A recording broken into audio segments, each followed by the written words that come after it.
Everyone, कैसे हो आप सब लोग। मैं आपकी educator Jyoti YouTube channel let's learn with Devika से। तो आई होप आप एंजॉय कर रहे होंगे, स्टडी कर रहे होंगे, प्रिपरेशन कर रहे होंगे। तो जैसा कि आपको पता है कि आज मैं आपको करवा ली हूँ industrial employment standing order act 1946 का part 2। We have already completed part 1, section 1 to section 3। And if अगर आपने वो वीडियोस अभी तक नहीं देखे हैं then go to playlist and watch the videos. And अगर आपको वीडियो अच्छा लगता है, ये बेयर एक्ट अच्छा लगता है, मेरा पढ़ाने का तरीका अच्छा लगता है, then you can like the videos, subscribe the channel and share the channel as well as। And as you know, मैंने इसमें एक केस लो भी पहले मेंशन किया था, और मैं ट्राई करूँगी कि आज भी कुछ नए केस लो इस एक्ट में मैं मेंशन करूँ, क्योंकि प्रोबेबिलिटी है कि आरआरबी एग्ज़ाम में केस लो भी पूछे जाएं, और एपीएफसी और एएलसी में तो लास्ट टाइम पूछे ही गए थे। तो चलो अब हम एक क्विक रिवीजन ले लेते हैं कि हमने क्या किया था। तो अब मैं क्विक रिवीजन आपको दे देती हूँ। Industrial employment standing order act कब एनेक्टमेंट हुआ था? 23 अप्रैल 1940 को हुआ था। टोटल 15 सेक्शन से सेक्शन फर्स्ट में एप्लीकेबिलिटी थी, ठीक है। और इसमें क्या क्या मैटर प्रोवाइड थे ये भी मैं आपको करवा चुकी थी।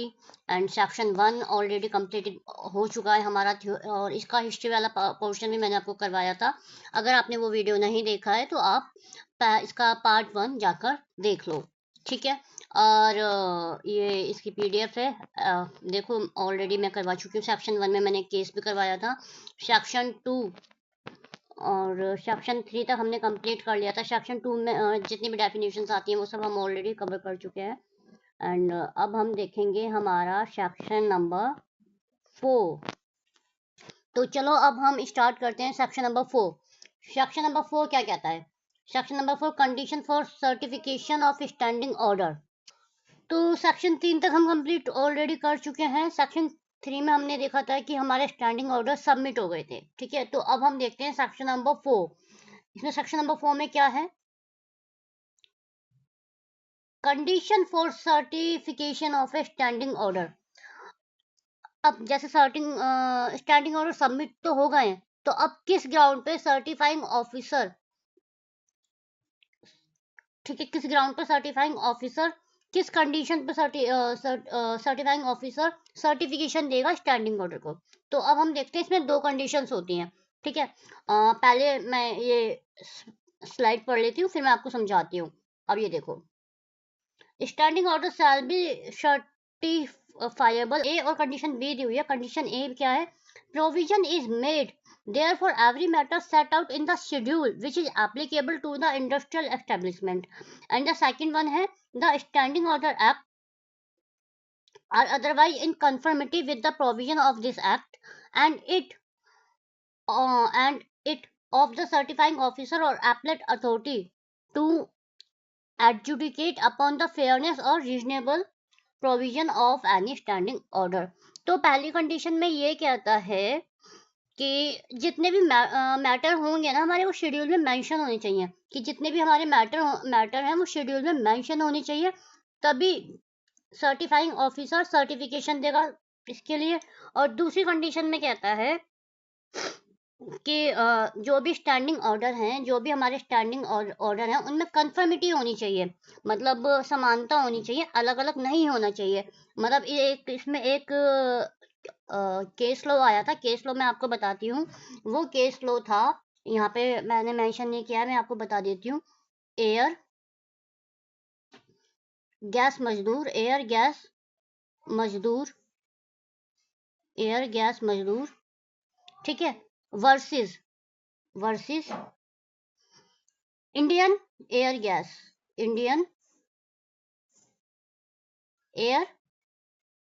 गैस लिमिटेड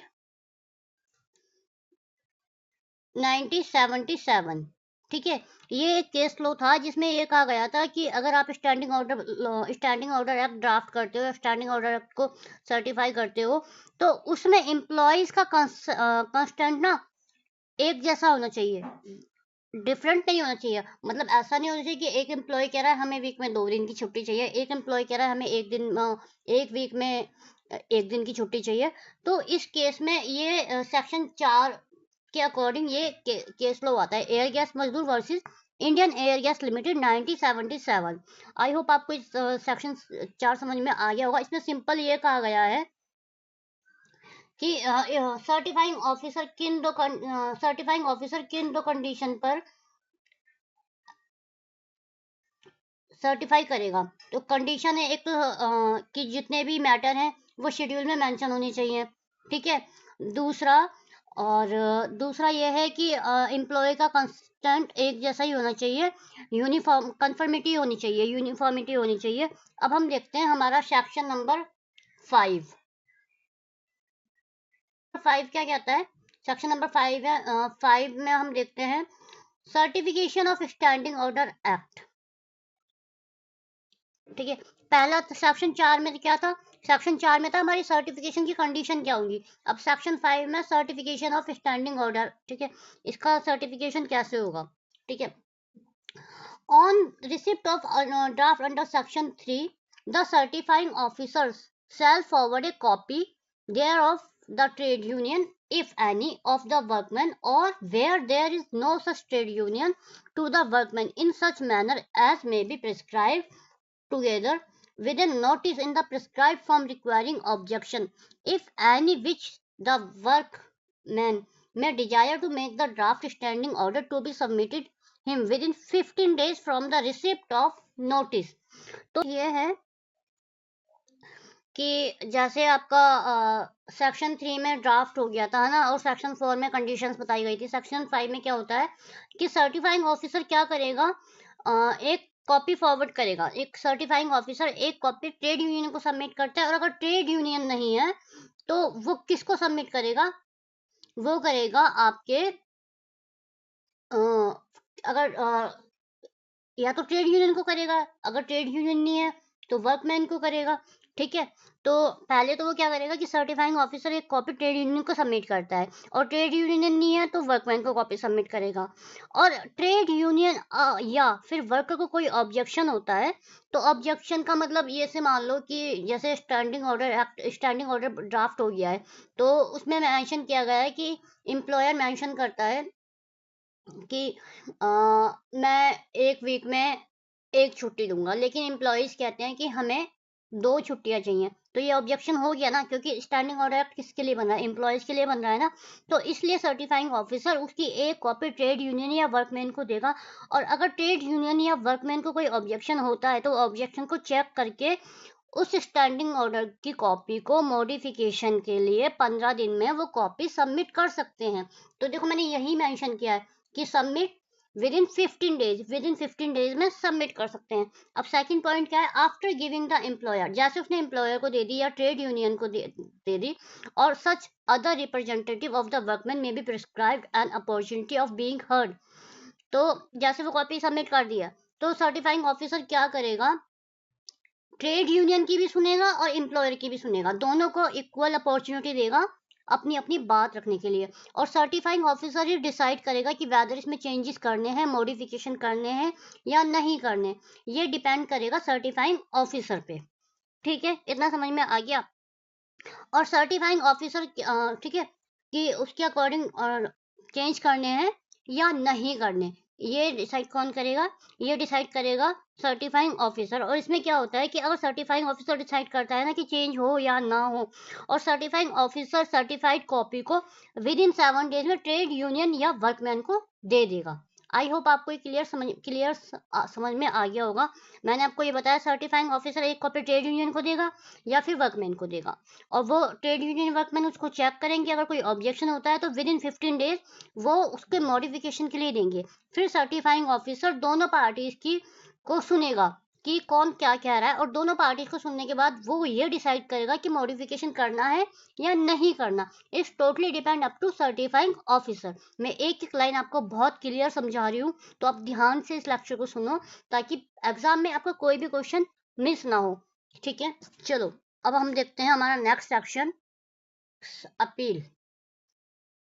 अपील में an employer, trade union, representation of the workman who may aggrieve by the order of certifying officer may make an appeal to the appellant authority with a span of 30 days from the date of certifying order is received by the trade union. The decision of appellant authority shall be binding on all parties. अब इसमें ये क्या कहना चाहता है, इसमें ये कहना चाहता है कि अगर सर्टिफाइंग ऑफिसर ने विदाउट मॉडिफिकेशन ड्राफ्ट दे दिया, ठीक है, तो अब वर्कमैन या ट्रेड यूनियन को तो इशू होगा ही ना। पहले उन्होंने क्या किया था कि सर्टिफाइंग ऑफिसर के पास कॉपी, सर्टिफाइंग ऑफिसर ने ट्रेड यूनियन को कॉपी दी थी कि आप देख लो कि मॉडिफिकेशन करना है या नहीं करना। अब सर्टिफाइंग ऑफिसर ने क्या करा, सर्टिफाइंग ऑफिसर ने अपना डिसीजन दे दिया, लेकिन उसने उस डिसीजन में कोई मॉडिफिकेशन नहीं किया, तो ट्रेड यूनियन और वर्कमैन को तो इशू होगा ही ना, क्योंकि उनकी बात तो सुनी ही नहीं गई है। तो इसके लिए वो क्या करेंगे, इसके लिए वो अपील कर सकते हैं, ठीक है। अपील कहाँ करेंगे, अपील वो करेंगे अपीलेंट अथॉरिटी में अपील करेंगे, और कितने दिन में करेंगे, 30 days from the date of certifying order is received by trade union. जब ट्रेड यूनियन को वो सर्टिफाई ऑर्डर रिसीव हो जाता है, उसके 30 डेज के अंदर अंदर, विद इन 30 डेज में वो अपीलेंट अथॉरिटी को अपील कर सकते हैं, ठीक है। The decision of appellate authority shall be final binding on all the parties. और अपीलेट अथॉरिटीज को लगता है कि चेंजेस होगा या नहीं होगा, वेदर जो भी डिसीजन होगा ना, अपीलेंट अथॉरिटी चेंज करती है या नहीं करती, वो दोनों पार्टीज के लिए बाइंड होगा, मतलब दोनों पार्टीज को मानना होगा, ठीक है।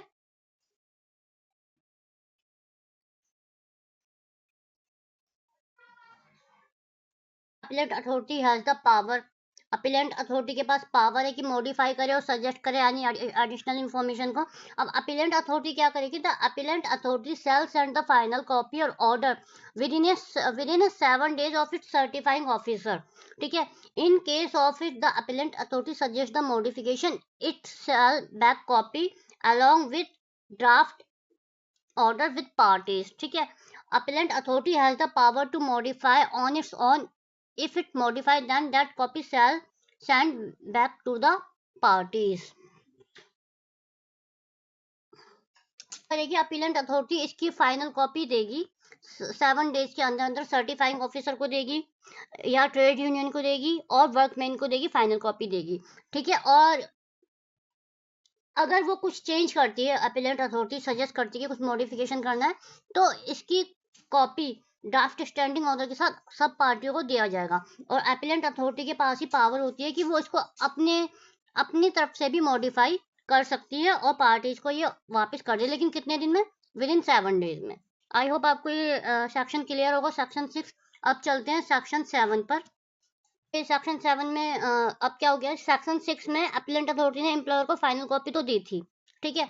अब ये देखता है सेक्शन 7 में क्या कहते हैं। सेक्शन 7 में कहते हैं date of operation of standing order. Standing order shall unless an appeal is preferred under section 6 come into operation on the expiry of 30 days from the date on which authenticated copies therefore are sent under subsection 3 of section 5, or where an appeal as aforesaid is preferred on the expiry of 7 days, ये note down कर लेना, 7 days on the date of which copies to the order are sent, subsection clause 2 of section 6। ये bare act की language देखो कितनी tough है, अब मैं आपको इसे समझाती हूँ इजी वे में। अब सेक्शन 6 में क्या हुआ था, एम्प्लॉयर को, अपीलेंट अथॉरिटी ने एम्प्लॉयर को फाइनल कॉपी दी थी, ठीक है। अगर एम्प्लॉयर को कोई भी इशू नहीं है, ठीक है, अगर वो अपील नहीं करना चाहता, दोबारा अपील नहीं करना चाहता अपीलेंट अथॉरिटी पे, तो क्या होगा कि जो हमारा स्टैंडिंग ऑर्डर है विद इन 30 days में ऑपरेशन में आ जाएगा, ठीक है। विद इन 30 days में ऑपरेशन में आ जाएगा। इसमें 2 केस हैं। पहला केस है कि अगर उसने अपील नहीं की तो विद इन 30 days में आ जाएगा, लेकिन अगर वो अपील करता है, अपील कर रहा है कि मुझे चेंजेस करवाने हैं, फिर भी वो अपील कर रहा है अपीलेंट अथॉरिटी के आगे, तो जब फाइनल डिसीजन आता है ना, जो फाइनल डिसीजन आएगा उसके 7 दिन बाद से ये स्टैंडिंग ऑर्डर ऑपरेशन में आ जाएगा। आई होप ये आपको समझ में आ गया होगा, मैं दोबारा बता देती हूँ। एप्लेट अथॉरिटी ने एम्प्लॉयर को फाइनल कॉपी दी थी, उस दिन से 30 दिन के अंदर वो स्टैंडिंग ऑर्डर ऑपरेशन में आ गया था, ठीक है। कौन सी केस में, जब कोई अपील नहीं की गई थी। लेकिन अगर अपील कर दी है तो इस केस में अपीलेंट अथॉरिटी जो फाइनल ऑर्डर देगा ना, उसके 7 days में, 7 days के बाद स्टैंडिंग ऑर्डर ऑपरेशन में आ जाएगा। अब देखते हैं हमारा नेक्स्ट सेक्शन, सेक्शन 8।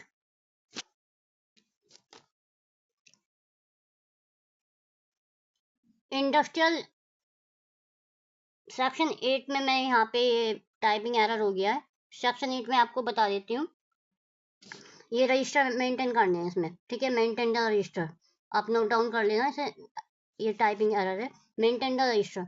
अब जैसे कि आपका जो भी ऑर्डर फाइनलाइज हुए थे, देखो, ए copy of all standing order finally certified, जो भी आपकी कॉपी फाइनलाइज हुई है, अब उसको क्या करना होगा, सर्टिफाइंग ऑफिसर को रजिस्टर मेंटेन करना होगा और इलेक्ट्रॉनिक फॉर्म में अपलोड करना होगा।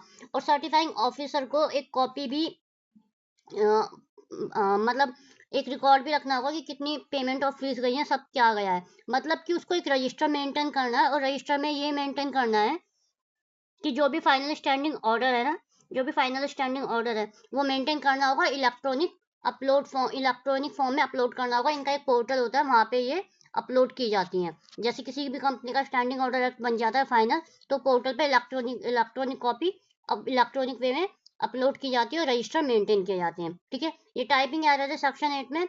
यहाँ पे इन्होंने टाइपिस्ट ने रजिस्टर मेंटेन ना करके ये लिख दिया, तो ये आप मतलब सही कर लेना। रजिस्टर मेंटेन है सेक्शन 8, मेंटेन रजिस्टर ये है, ठीक है। अब देखते हैं हमारा सेक्शन 9। सेक्शन 9 है posting of standing order. Section 9 में मतलब अब ये देखो, the text of the standing order are finally certified under this act shall be permanently posted by the employer in English and in language understood by the majority of his workmen or special board to be maintained for the purpose or at or near the entrance through the which the majority of workmen enter the industrial establishment in all department thereof where the workmen are employed। Section 9 में ये कहता है कि जो भी order certified हुआ है ना, इन्हें एम्प्लॉयर को ऐसे प्लेस पर डिस्प्ले करना चाहिए जहां पर मेजोरिटी ऑफ वर्कर उसे देख सकें, या फिर एंट्रेंस हो गेट का, ठीक है, गेट के एंट्रेंस पे इन्हें पेस्ट करना चाहिए। और लैंग्वेज कौन सी होगी, लैंग्वेज होगी मेजोरिटी ऑफ वर्कमैन अंडरस्टैंड, कि वहाँ के वर्कमैन उसे समझ सकें, या फिर इंग्लिश। सेक्शन 9 ये कहता है। अब देखते हैं हमारा section 10, duration and modification of standing order act. अभी ये देखो, इसमें ये मैं आपको बताती हूँ, the standing order finally certified. अब आपके स्टैंडिंग ऑर्डर फाइनली सर्टिफाइड हो गए, and under this act and shall not be liable to modification until the expiry of 6 months from the date which the standing order on the last modification therefore come into operation. Such to the provision of section 10, an employer or workman may apply to certify have the standing order modify। अब ये section 10 में ये कहता है कि जिस दिन आपके ऑर्डर फाइनलाइज हुए हैं ना, स्टैंडिंग ऑर्डर फाइनलाइज हुए हैं, उस दिन से लेके 6 महीने तक, अंटिल द एक्सपायरी ऑफ 6 महीने तक कोई भी चेंजेस नहीं होंगे, ठीक है।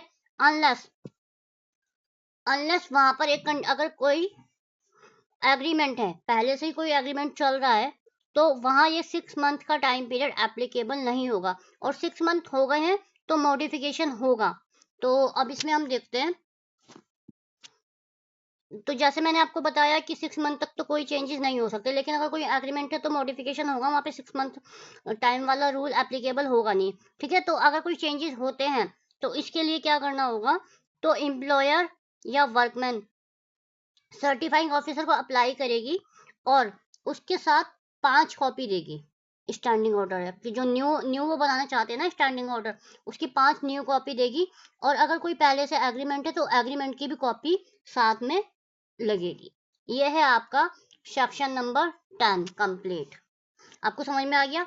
सिंपल से समरी मैं इसकी बता देती हूँ कि जिस दिन स्टैंडिंग ऑर्डर फाइनलाइज हुआ है उस दिन से 6 मंथ तक तो कोई चेंज होगा नहीं।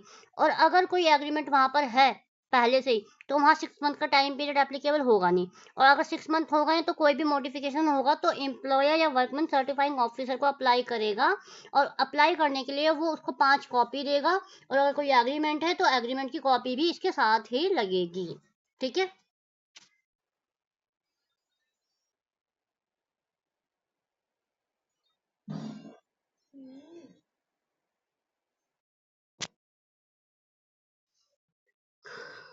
अब देखते हैं सेक्शन 10A,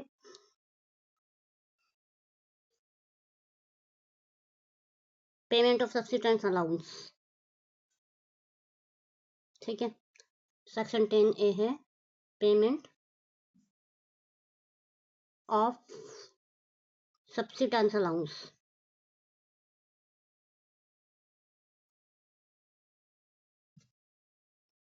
ठीक है, चलो अब ये वाला सेक्शन देखते हैं हम।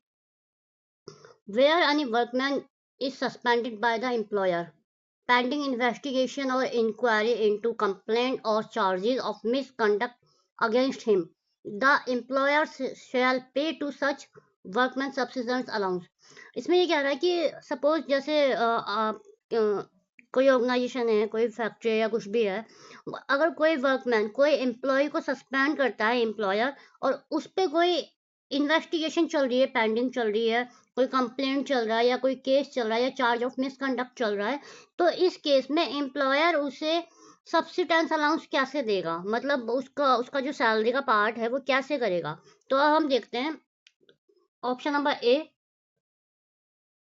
में वो करेगा at the rate of 50% of the wages which the workman was entitled to immediately preceding the date of suspension for the first 90 days of suspension. Suppose जैसे कोई इंक्वायरी चल रही है ना, कोई इंक्वायरी चल रही है और फर्स्ट 90 डेज पहले 90 दिन तक उसका कोई भी फाइनल डिसीजन नहीं हुआ, तो इस केस में जो सब्सिडेंस होगा वो 50% ऑफ वेज होगा, 50% ऑफ वेज होगा। ठीक है, इतना समझ में आया।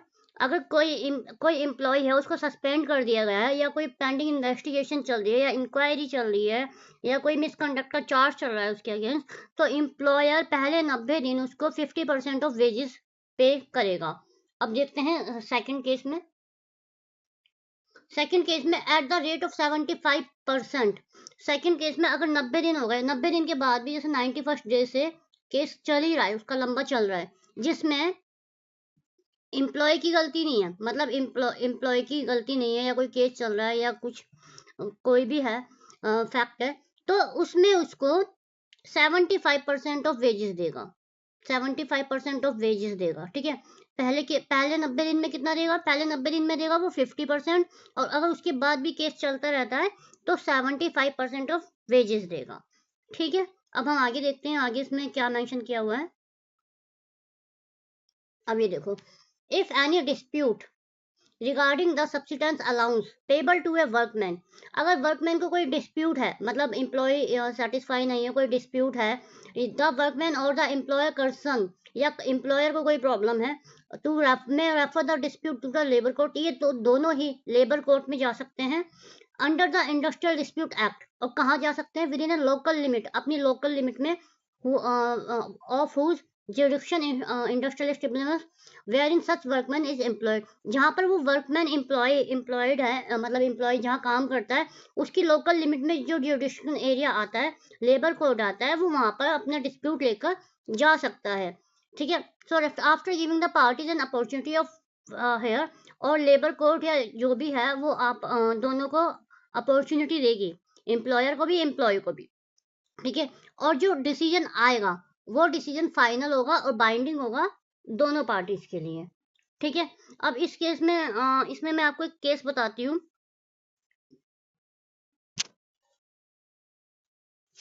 इसमें मैं आपको एक केस बताती हूँ, यहाँ मेरे को थोड़ा सा स्पेस बनाना होगा पहले, तो मैं इसको रिमूव कर देती हूँ।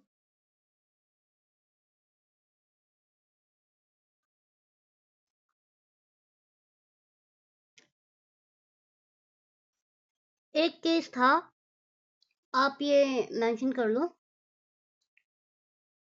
Kalyanpur Keshav versus Kalyanpur Keshav versus corporation bank का एक केस था। ठीक है, इस केस में मैं आपको बताती हूँ, ये स्टैंडिंग ऑर्डर एक्ट में ही है ये केस। इस केस में क्या हुआ था, जो पिटिशनर था वो मैनेजर था कॉरपोरेशन बैंक का। ठीक है, कहाँ पे काम करता था वो था कॉरपोरेशन बैंक का एम्प्लॉय था, मैनेजर था। तो उसने क्या क्लेम किया था, उसने क्लेम किया था कि जो मेरा सब्सिडेंस अलाउंस है ना, वो बेस है बॉम्बे शॉप एस्टेब्लिशमेंट के अकॉर्डिंग मुझे एम्प्लॉयर पे कर रहा है। ठीक है, जबकि मुझे मतलब 50% या 75% ऑफ वेज के अकॉर्डिंग मिलना चाहिए, जो स्टैंडिंग ऑर्डर एक्ट में आता है। तो गवर्नमेंट ने ये डिसीजन लिया था, जब बॉम्बे और महाराष्ट्र के एक्ट होते हैं वहां पर स्टैंडिंग ऑर्डर एक्ट एप्लीकेबल होता ही नहीं है। तो ये केस था Kalyanpur Keshav versus corporation bank. ठीक है, केस भी मैं आपको बता रही हूँ। इस केस में ये कहा गया था कि workman are entitled to apply for modification of standing order act, ये कहा गया था। लेकिन ये कब एप्लीकेबल होता? जब ये बॉम्बे या महाराष्ट्र में ना होता, तब उसको इतना वेज मिलता ना, अदरवाइज तो उसे मिलता ही नहीं। अब हम देखते हैं हमारा नेक्स्ट सेक्शन, सेक्शन नंबर 11,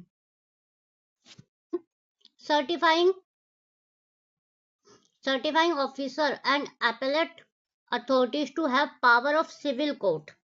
इसमें ये कह रहा है कि for the purpose of receiving evidence, जो हमारे एविडेंस होते हैं या एडमिनिस्ट्रेटिव ऑथ होती हैं, अटेंडेंस होती है, विटनेस होते हैं, कंपाइलिंग होते हैं, तो सर्टिफाइंग ऑफिसर को पावर होती है। सर्टिफाइंग ऑफिसर की पावर पास कैसी पावर होती है?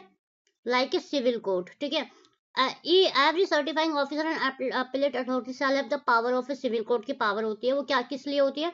पर्पस ऑफ रिसीविंग एविडेंस मांग सकता है, ठीक है, गवाही के लिए बोल सकता है, पेश कर सकता है, और enforcing the attendance of witness को बुला सकता है, और मतलब आपकी क्लैरिकल और मैटिकल मिस्टेक जो हुई है and any order pass by certifying officer और error arising then from an accidental slip और ओमिशन के लिए कह सकता है और करेक्ट कर सकता है ऑफिसर को।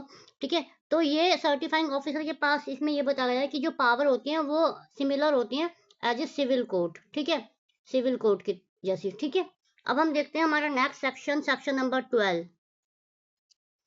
सेक्शन नंबर 12,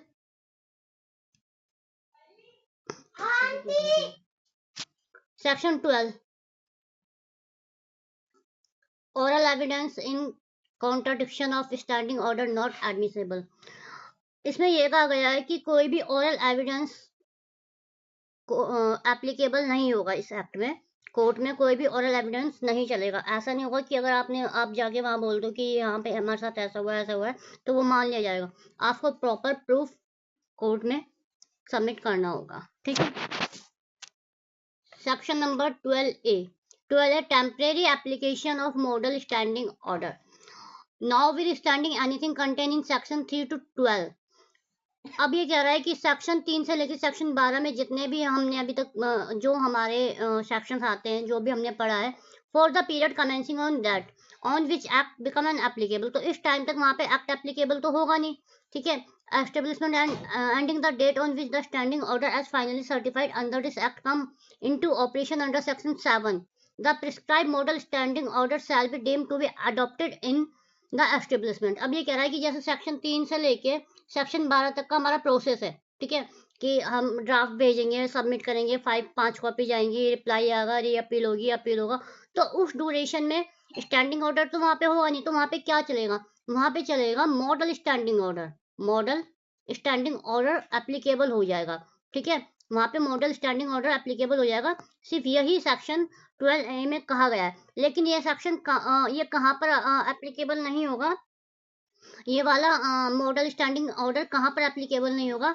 ये गुजरात और महाराष्ट्र की स्टेट में एप्लीकेबल नहीं होगा। अगर कहीं पे Gujarat standing order act, Maharashtra standing order act लगा हुआ है, तो वहां पर ये मॉडल स्टैंडिंग ऑर्डर एक्ट नहीं चलेगा। ठीक है, आई होप आपको समझ में आ गया होगा। और सेक्शन 12A में आपको बता देती हूँ। Section 12A, section 12A amend section 12A ये कब आया था? ये आपका आया था 23 दिसंबर 1963 को ये अमेंड हुआ था, सेक्शन 12A। ठीक है, 12A कब आया था? ये आया था 23 दिसंबर 1963 को। तो ये पूछा जा सकता है कि सेक्शन 12A कब अमेंड हुआ था, कब आया था? तो ये आया था 1963 को। इसका डेट आपको याद रखना है। अब हम देखते हैं हमारा next section, section number 13। Section number 13 देखते हैं अब हम। 13 में है हमारी पेनल्टीज। ठीक है, पेनल्टीज का मैं आपको, ये आप पढ़ लेना, मैं आपको बता देती हूँ। देखो, अगर ड्राफ्ट को सबमिट करने में फेल हो जाता है, अगर फेल टू सबमिट ड्राफ्ट, तो क्या पेनल्टी होगी? ये 5,000 तक जा सकती है। और अगर कंटिन्यूस ऑफेंस को करता है तो 200 रुपये पर डे। ठीक है, 200 रुपये पर डे।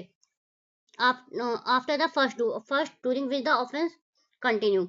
और सेकंड क्या है? सेकंड है कि कॉन्ट्राविशन ऑफ स्टैंडिंग ऑर्डर एक्ट, मतलब स्टैंडिंग ऑर्डर एक्ट के किसी भी सेक्शन का उल्लंघन करता है या उसके अगेंस्ट जाता है तो क्या पेनल्टी होगी? तो ये हो सकती है फाइन विच में एक्सटेंड टू ₹100 तक एक्सटेंड हो सकती है। और अगर वो कंटिन्यू कर रहा है, मतलब कंटिन्यू करे जा रहा है तो ₹25 एवरी डे होगा। ठीक है, तो ये चैप्टर यहीं पे आपका फिनिश होता है, सेक्शन 13। और 13 भी मैंने आपको सेक्शन 1 के साथ करवाया था। ठीक है, और इसमें मैंने आपको 3 से 4 केस लो बताए। अगर आपने लेक्चर अच्छे से देखा होगा तो वो 3 से 4 लो आपको उसमें मेंशन करने हैं कमेंट बॉक्स में। और आई होप आपको ये लेक्चर बहुत अच्छा लगा हो। अगर आपको ये लेक्चर अच्छा लगा हो, अगर आप चाहते हैं कि मैं और भी एक्ट लाऊं विद केस लो, क्योंकि यूट्यूब पे एक्ट है लेकिन केस लो बहुत रेयर टू रेयर ही किसी ने पढ़ाया होगा। तो अगर आप चाहते हो कि मैं और भी एक्ट लाऊं विद केस लो तो आप कमेंट बॉक्स में मेंशन करो कि आप कौन सा एक्ट चाहते हो केस लो के साथ, मैं वही लेके आऊंगी। और इस वीडियो को ज़्यादा से ज़्यादा शेयर करो, क्योंकि आप जितना ज़्यादा शेयर करोगे उतना ज़्यादा ही बच्चों को ये वीडियो सर्च में आएगा और ज़्यादा से ज़्यादा बच्चों के लिए हेल्पफुल होगा। So keep learning, keep sharing. Bye bye guys, thank you so much for your kind cooperation.